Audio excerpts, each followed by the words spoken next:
दोस्तों, आज के इस वीडियो में हम जानेंगे स्त्रियों में यौनारंभ तथा आर्तोचक्र के विषय में।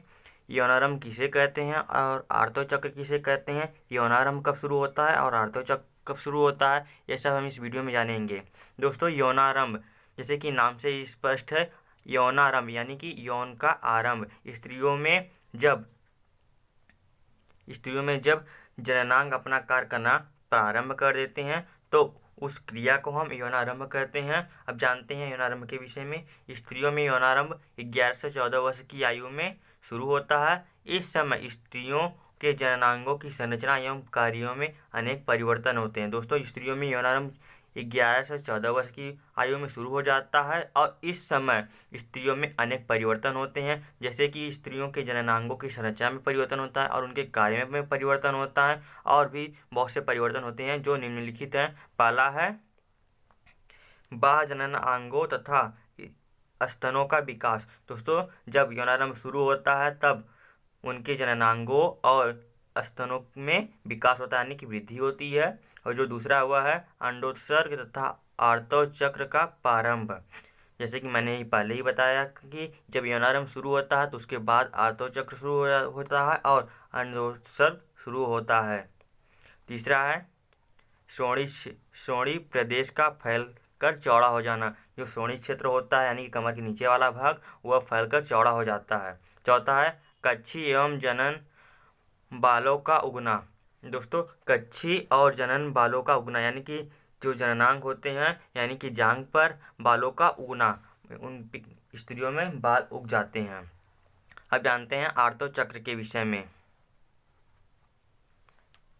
यौनारंभ के बाद स्त्रियों में जनन चक्र शुरू होता है। इसकी अवधि लगभग 28 दिन होती है। इस 28 दिन के बीच अंडाशय व गर्भाशय में अनेक परिवर्तन होते हैं, इसे आर्तोचक्र कहते हैं। दोस्तों, जब यौनारंभ शुरू होता है तब उसके बाद आर्तोचक्र शुरू होता है और आर्तोचक्र के बाद स्त्रियों में जनन चक्र शुरू होता है, जिसकी अवधि 28 दिन होती है।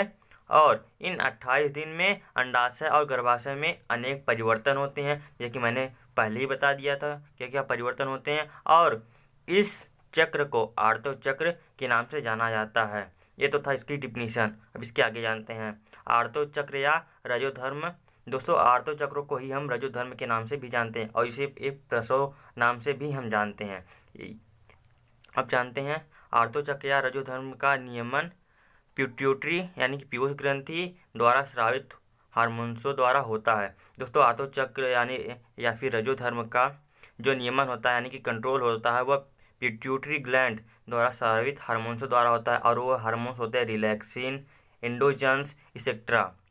गर्भधारण करने के बाद रजोधर्म व अंडोत्सर्ग बंद हो जाता है। दोस्तों, जब ये स्त्रियां जो होती हैं वह गर्भ धारण कर लेती हैं तब रजोधर्म या फिर आर्तोचक्र जो है बंद हो जाता है और शिशु के जन्म होने के पश्चात अंडोत्सर्ग व रजोधर्म पुनः शुरू हो जाता है। दोस्तों, जब स्त्रियां जो है गर्भ धारण कर लेती हैं तो रजोधर्म और प्रसव बंद हो जाता है, लेकिन शिशु के जन्म होने के पश्चात अंडोत्सर्ग और रजोधर्म या फिर प्रसव पुनः शुरू हो जाता है।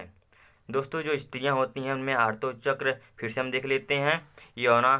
यौना आरंभ के बाद शुरू होता है, जिसे जनन चक्र के नाम से भी जानते हैं। इसकी अवधि जो है 28 दिन होती है। इन 28 दिन में अंडाशय व गर्भाशय में अनेक परिवर्तन होते हैं, जिसे हम आर्तोचक्र के नाम से जानते हैं। आर्तोचक्र या फिर रजोधर्म का नियमन यानी कि कंट्रोल पिट्यूटरी ग्लैंड द्वारा स्रावित हार्मोन्सों द्वारा होता है और वो हार्मोन्स होते हैं रिलैक्सिन, एंडोजन्स इत्यादि।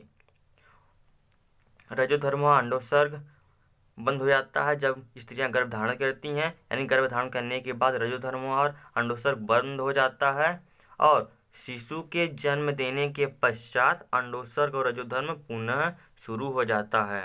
ये था दोस्तों स्त्रियों में यौनारंभ और इसकी डिफिनीशन, आर्तोचक्र और आर्तोचक्र का डिफिनीशन, और स्त्रियों में जब यौनारंभ शुरू होता है तो उसमें क्या क्या परिवर्तन होते हैं, ये सब इस वीडियो में था। मैं ऐसा करता हूँ आपको वीडियो जरूर पसंद आई होगी। यदि आपको वीडियो पसंद आए तो वीडियो को लाइक और चैनल को सब्सक्राइब किए बिना मत जाइए। चलिए मिलते हैं अगले वीडियो में, तब तक के लिए जय हिंद और पढ़ते रहिए।